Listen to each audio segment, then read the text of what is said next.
Qu'est-ce qu'il fait, Babou? Babou?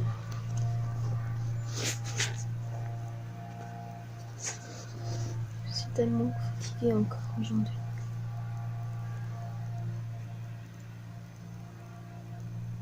Ce matin, j'ai réussi en me levant à 11h. Putain, j'avais pas beaucoup dormi parce que j'avais toussé. Comme ça, une partie de la nuit. À faire un gratin dauphinois. Enfin, Flavien m'a aidé. Un babou. Ça, c'est ma miaou, ça. Mon ami miaou. Flavien, il a tourné les tranches de pommes de terre avec la crème dans la casserole. Oui, d'accord, j'ai eu un gros rhume, j'étais à fond. On entend dehors la tondeuse. J'ai la chance d'avoir un super voisin qui non seulement répare tout chez nous, mais nous fait le jardin. Et quand je travaillais au lycée en tant que professeur, c'était lui aussi qui s'occupait de l'entretien des locaux. Il travaille toujours au lycée, lui, plus moi. Donc quand il y avait quelque chose qui fonctionnait mal, j'ouvrais la porte de ma salle de classe et il venait et il nous dépannait. Et là, pareil, quand le moteur de ma voiture est tombé en panne, c'est lui qui l'a réparé. Il a changé la batterie. Quand on a eu une fuite, plusieurs fois, quand on a eu des fuites, des joints à changer, c'est lui qui s'en est occupé. Et puis quand le néon de la cuisine est tombé en panne, il y avait notre aide ménagère, et ben il est venu à la rescousse tout de suite. J'ai envoyé un SMS. Il était là dans la demi-heure avec un nouveau néon, super adapté. Oui, là, on allait juste faire des petites courses à Lidl, pas longues. Après que j'ai préparé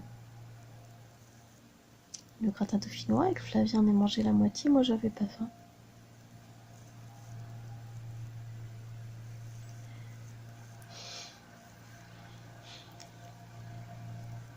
Et puis après, j'aurais voulu continuer à faire des corrigés d'une fiche de mathématiques de première sur les équations de cercle.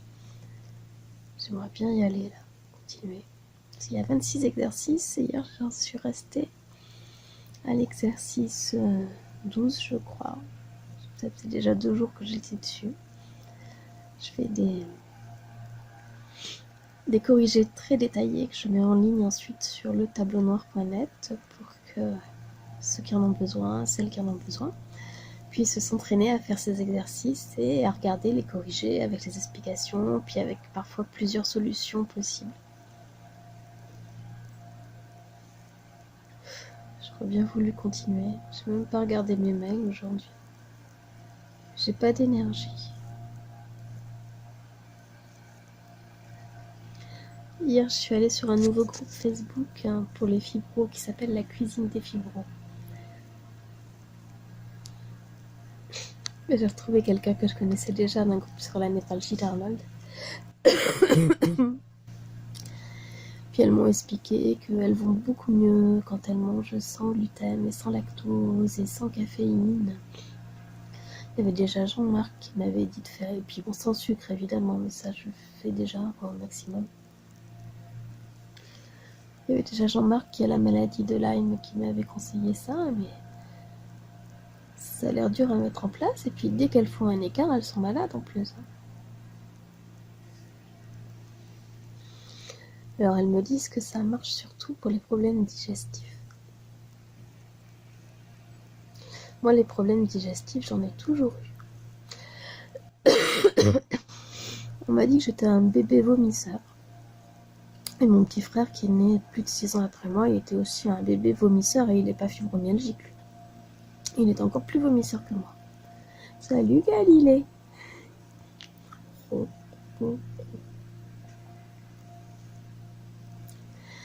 Après, toute ma petite enfance et mon adolescence, ça a été la lutte contre la constipation.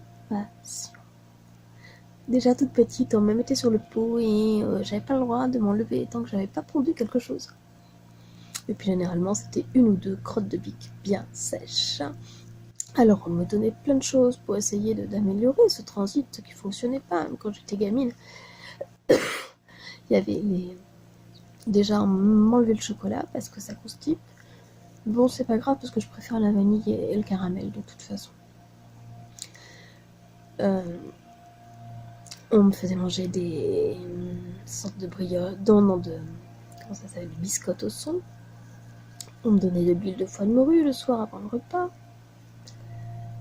Mais ça m'empêchait pas de faire quand même des blocages intestinaux. Les blocages intestinaux, c'est quand ça passe plus par le bas et qu'après tout ce qu'on prend par le haut, on vomit.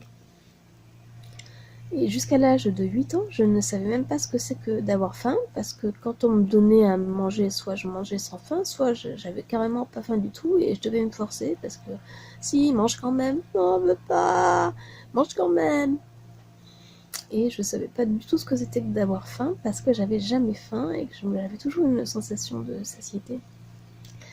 Et même ce qui est arrivé quand j'étais en CP, c'est qu'à la fin de certains repas, j'avais très très très mal au ventre, je pleurais.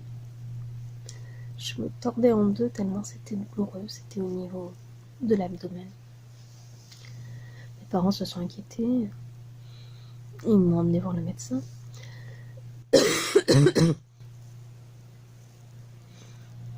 Mais le médecin, il n'a rien trouvé, puis au bout d'une heure, ça passait à peu près. Et je mangeais pas à la cantine, je rentrais chez mes parents, c'était pas très loin de l'école, je rentrais à pied, mon petit frère venait de naître. Et puis parfois c'était après le repas de midi. Alors je me tordais en deux, j'avais mal au ventre. Et puis le directeur de l'école, comme ça passait après, le directeur de l'école a dit oh ça doit être de la comédie parce qu'elle veut pas aller à l'école. Alors que moi l'école j'adorais ça. J'étais la première de la classe, j'adorais aller à l'école, enfin sauf en sport bien sûr. Mais bon, le monsieur qui nous faisait le sport, monsieur Blanc, il était très gentil. Et puis mademoiselle Pelletier, elle n'était pas aussi gentille que monsieur Blanc, mais j'arrivais souvent à faire ce qu'elle voulait parce qu'elle ne nous demandait pas forcément des choses sportives, mais de retenir des chorégraphies ou de faire le trépied, et ça j'y arrivais. Même que pour retenir les chorégraphies, j'étais l'une des meilleures, parce que j'avais une bonne mémoire. Donc bon, ça compensait ma faible capacité à courir et à sauter. Donc voilà, comme ils n'ont pas trouvé pourquoi j'avais mal au ventre, ils ont fini par dire que c'était de la comédie.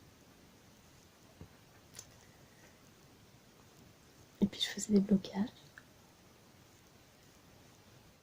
Oui, je disais, je faisais des blocages intestinaux, on me forçait à manger. De temps en temps, on n'écoutait pas quand je disais que je pouvais pas, que j'avais envie de vomir, que j'avais pas faim, et puis après je vomissais. Puis après, fallait faire des lavements, alors tout ce qui était suppositoire à la glycérine aussi. Il m'arrive encore d'en mettre à l'âge adulte, ça me rappelle de ces souvenirs. Donc c'était les microlax qui brûlaient. C'était les suppositoires à la glycérine, les lavements. Enfin, bref, tout ça pour dire que j'ai toujours eu des problèmes au niveau de la digestion et notamment de la constipation jusqu'à l'âge adulte. Après, quand j'ai eu 20 ans, il s'est passé un truc, c'est que j'étais étudiante et que j'avais pas fait attention de pas conserver au frigo un plat que m'avaient donné des copines. Et j'ai attrapé une intoxication alimentaire au staphylocoque doré. Ça m'avait fait vomir très violemment, j'ai cru que j'allais mourir tellement ça me faisait vomir par la bouche et par le nez en même temps. Et j'en ai gardé, déjà que j'avais peur de vomir depuis que j'étais petite, j'en ai gardé une très très très grosse peur de vomir. Et depuis cet épisode-là, dès que j'avalais 2 bouchées, j'avais tout le tube digestif qui se spasmait, qui me faisait des grosses coliques, et je me retrouvais sur les toilettes. Alors je pouvais pas manger grand-chose, je pesais 43 kilos. Pour moi, c'était un supplice d'aller par exemple au restaurant. Et quand j'ai eu 23 ans, j'ai eu un petit ami qui aimait beaucoup aller au restaurant et il comprenait pas que pour moi c'était la torture. Alors il m'emmenait, on était là à table, j'étais pas bien, je me demandais comment ça allait se passer, tout ça. Puis bon, il nous servait un premier plat, à peine j'avais avalé 2 bouchées que je me retrouvais 20 minutes aux toilettes avec des coliques, des coliques, des coliques et de la colite. Et ça a duré pendant 4 ans, jusqu'à ce qu'un médecin me prescrive, mais pour les maux de tête, un traitement de fond qui est un psychotrope, qui s'appelle l'anafranil. C'est celui qu'on donnait à la base avec le Laroxyl pour les gens qui ont des migraines. Et on donne encore beaucoup, souvent, du Laroxyl aux personnes qui ont des douleurs chroniques. L'anafranil, il me donnait 10 mg et ça a stoppé tout de suite ce phénomène de contracture du tube digestif que j'avais depuis mon intoxication alimentaire. Donc, pour les maux de tête, ça a été très bien les premiers mois, mais comme la personne qui a fait un mémoire là, pour son doctorat de pharmacie l'explique, ça agit que 3-4 mois, quoi. Après, je suis passée à 20 mg, mais non, les maux de tête sont revenus. L'anafranil, j'ai pas eu le bénéfice très longtemps, mais par contre, ça m'a stoppé définitivement ce problème digestif. Puis je me suis mise à prendre des kilos. Bon, je suis passée de 43 à 52 kilos. Et depuis, je suis comme beaucoup de fibromyalgie, quoi. Soit. Enfin, à chaque fois que je vais voir des médecins ou des soignants, ils me disent: ah, votre intestin, il est pas content, il est tout spasmé, tout contracturé. J'y fais même plus attention tellement j'ai l'habitude.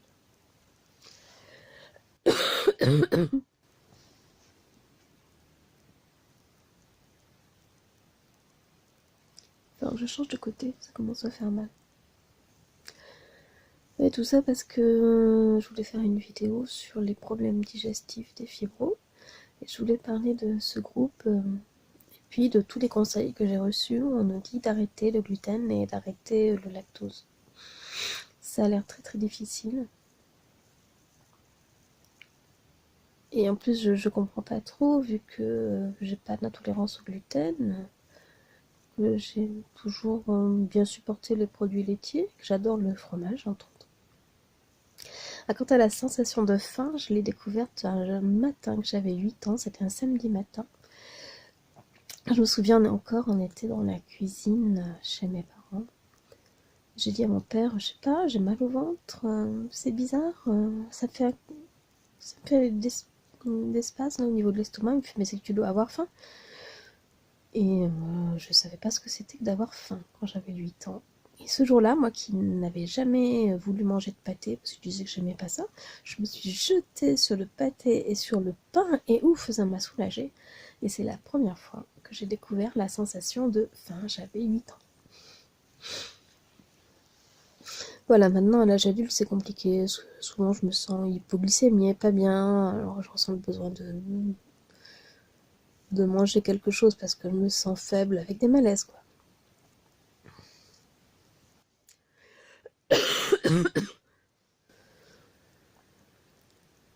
C'est différent. Moi, quand je suis sous tramadol, je suis toujours constipée. Mais je préfère encore ça que d'avoir de la colite tout le temps. Pour moi, c'est secondaire, les problèmes par rapport aux autres problèmes que je rencontre avec la fibro. Mais bon, quand je vais voir un éthiopathe l'année dernière, pour lui, c'était le principal problème, mon intestin. Et quand je vais voir ma généraliste, à chaque fois, elle me dit il est pas content. Donc voilà, je sais pas, j'aimerais bien essayer le sans gluten et sans lactose, mais ça me semble infaisable. Plus manger de pain, plus manger de fromage, plus manger de pâtes, plus manger de yaourt, de fromage blanc. Qu'est-ce que je vais pouvoir manger? Pas trop de fruits et légumes pour un colitique. On dit qu'il faut manger du chou, mais le chou c'est vachement irritant, ça fait faire des poux.